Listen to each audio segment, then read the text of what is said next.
Still morning, is it? Still morning. I've been up since 7. Ruth is going to start. Yep. All right. Okay, now. Everybody on airplane mode, please. If you haven't already. So, Ruth, thank you very much. Higher level of question. Yes, Michael, just how exciting is it to be announcing your first squad of this tenure? It's been, it's very excited with what, first of all being back, which and getting around the players again.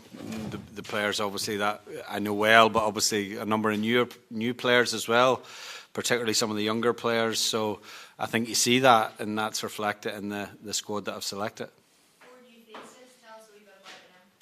You'll have to remind me who they are. First of all, but obviously McGeehan and Goss are probably the two that people would know the least about. They're both players that were on my radar initially in my first phase in the job. Cameron was involved with us at under 21, and Sean. We had spoken about his involvement with Northern Ireland through eligibility then. And they're both at different stages of their career now, and they're keen to be involved. And I think they, will add something to a squad that has been, I think, challenged with the injuries we have in midfield, with Corey obviously out, Stephen out, and most recently, Alistair McCann out, and Stuart. Four midfield players there that I think would start a lot of games for Northern Ireland are all missing from this squad. So that's presented the opportunity to Cameron and to Sean. Owen Toole is a young player that I've watched quite a bit. Kind of similar kind of route into the game to Gareth McCauley, in terms of he's had to wait for his chance. But I remember him playing for us at under 19, under 21. And, every time I've seen him this season for Bolton, and I've seen him 4 times now since I came into the job in December, he's played very well. He's versatile. He can play on the right. He's played on the left. And he's playing in a good Bolton team at the minute that are obviously challenging for promotion. And he's really made that transition into English football very straightforward. And Isaac Price is a young player that I think we should be excited about, but he's here for the experience as well. I watched him on Thursday night for Everton 21s against PSV in the Premier League Cup. I was very impressed by how he played, and he's again a player that I knew because he was in our system at 14-15, and that's these lads. There's been a lot of work that's been done with the likes of Isaac and Shea Charles in particular. Not lads that aren't born here but have been in our system for quite some time, and that's work that has been done by Andy Cousins, Jim Magilton, and in particular over the years, and Andy Waterworth more recently, and they've come through the pathway, and obviously they're in the senior international squad now. There is a real excitement about this new campaign. Are you getting that from the players, having talked to them? Yeah, I think so. I've spoke to most of the players. I've tried to get around the younger players and get acquainted with them. I don't know them as well, but certainly I sense that the senior players are excited about the campaign, which is always important because they drive anything, and so it's a blow to have the players unavailable. Unfortunately, that particularly I think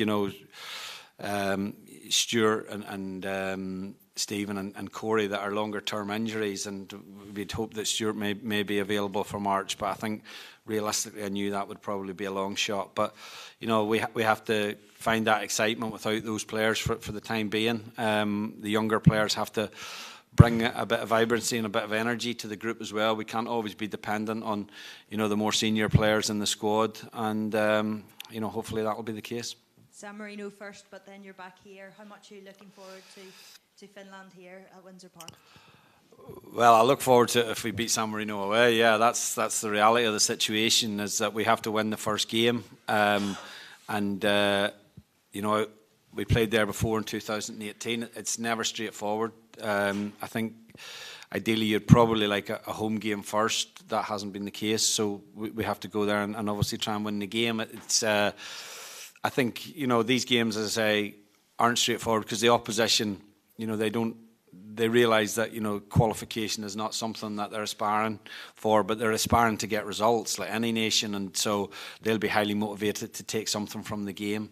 And we obviously have to make sure that, you know, it's a challenge that we're able to overcome and take 3 points and take that into the game against Finland. And then the game here will take care of itself, you know, if providing you get the result right in the first game.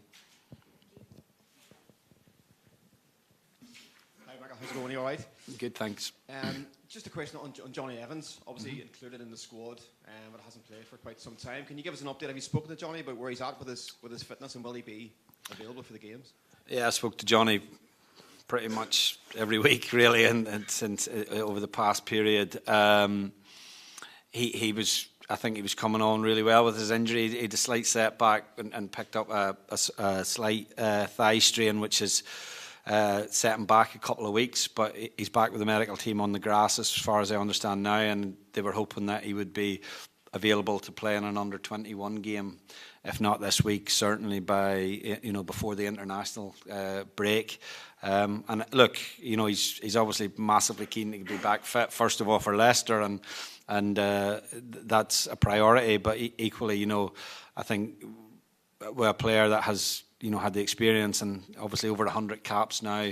He's very keen that his international career is prolonged as long as possible. So hopefully, you know, he'll be ready to play. I think of all the players that I've handled, if you need a player that can come in and play in big games and possibly not and come from that situation where they've not had a lot of football, I think Johnny Evans is as good at doing that as anyone. He's done that in the past, and hopefully he'll do that again. I suppose obviously we've got Stephen missing as well. There hasn't been too many games down the years where we would have had both Stephen and Johnny missing. That would have been a big blow if neither of them could play. Of course it is, yeah. And look, they can't go on forever. We have to be realistic. And players get to a certain stage of their career where they're probably a little bit more susceptible to picking up injuries. And if that situation occurs, and it'll occur down the line, that, you know, the squad has to develop and deal with that, and that's, you know, part and parcel of international football. You always find that players step up, but certainly in the ideal scenario, we would rather have Johnny and Stephen available. And as I say, hopefully throughout this campaign, we get as much game time out of those two players as much as possible.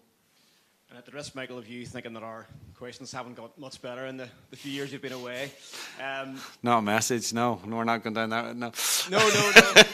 That's Stephen's. Obviously, Kai was a talking point in your first reign, and but he's left out of this squad. Can you just give us an idea where he's at in terms of his chances of getting back in the next time, or his international future? Well, that'll depend on his form. It's as simple as that. You know, every time you pick an international squad, you pick it pretty much on the here and the now, and the players who have done well for you, of course, and you have loyalty within that. But Kyle's had a very difficult season. He missed a huge chunk of football with a long suspension.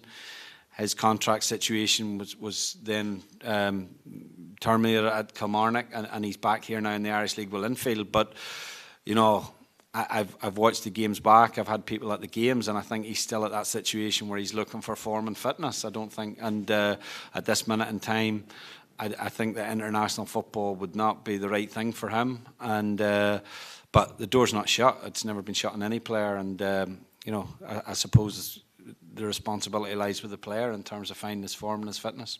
Just lastly, Michael, from me, Dale Taylor, he's a player that you've liked, you've obviously watched. I mean, he scored a goal and stuff. Is that something you think could help with the goal scoring problems we've had? Well, I've not had a game yet, so we don't have any goal scoring problems just at this minute in time. We may, that might be down the line. But yeah, so yeah, I think with Dale, look, he's a young player. I've seen him. He came through the JD Academy. I know he's very well thought of at Forest. It was good for him to get out on loan. I think he needed it at this stage in his career. And certainly, you know, Burton have picked up since Dale went in there. I'm not saying that's just down to Dale, but like, he did score in his opening games He's holding his place in the team. I think the first loan for any young player is always difficult. It's always challenging, but he seems to be handling it very well. And he's a player that I think, supporters like to see young players. And I know how much it'll mean a deal to play for Northern Ireland. It's a huge thing for him. And I think he's got that eye for a goal. He's a very, very young player still. We wouldn't be putting too much dependency on him. But, this is the start of hopefully a senior international career that can last for a very long time. And obviously, he's a goal scorer and always has been a goal scorer. And hopefully continue to do that when he gets the opportunity. Cheers, Michael. Hi, Michael. Hi. Obviously, a lot of talk at the moment about Sean Moore at Cliftonville. Did you give any consideration to fast-tracking him into the squad, for the senior squad? It wouldn't be the first time you've called up a young Irish League player. Well, look, I watched Sean last week in the game against Luntorn and very impressed by how he played. But you're looking at a young player who's got a handful of games or not even a full season in the Irish League behind him. So I think it would be asking a lot to put him into that scenario. I think people would possibly question my motives for doing so, which I don't think would be the right thing for the player. I think we just need to let this young player enjoy his football. Maybe write a little bit less about him than we have been. And that's the most important thing. He's a young player. He's doing extremely well. I'm fortunate that I have relatives who are season ticket holders at Cliftonville who tell me regularly how well he's doing. So, but on the occasion that I watched him, he scored 2 great goals. I thought he was a threat throughout the game. He is he has been selected for our under-19 squad, which will play in the elite phase of the tournament. And, hopefully he takes up that invitation. Looking at midfield, obviously you've had some difficult decisions with key players missing. Did the likes of Ethan Galbraith or Alfie McCalmont come into your thought process? Yeah, I watched Ethan on Saturday for Salford. I thought Ethan is a player, I think that, he's on his second loan now. And maybe the loans have been a little bit challenging. The first one, I think at Doncaster, was difficult. They were at the bottom of the league for a considerable amount of time. I think in Salford, the loan, obviously, they're chasing promotion. I just feel that we've got quite a number of young players already in the squad, so I think the opportunity for McGee and Goss, who are more established in terms of where they are in their career, is a better option than just for where Ethan is now. I think that Ethan would benefit more just from staying for his club and playing for his club. But, I gave him his debut, I think, 4 years ago, so I've always kept an eye on his progress. And Alfie's out on loan at Carlisle. He's found it a little bit hard for game time. Not played probably as much as he would have liked. But they're young players, and the career path is never always on an upward trajectory. So we've got to do as much as we can to support them and help them obviously get to the level that we believe they can get to. Thanks, Keith. Last couple of questions from Gareth in the live section. Oh, you can do dailies. Okay. That's Okay. the live sequence over, okay? Yeah, we're in dailies now.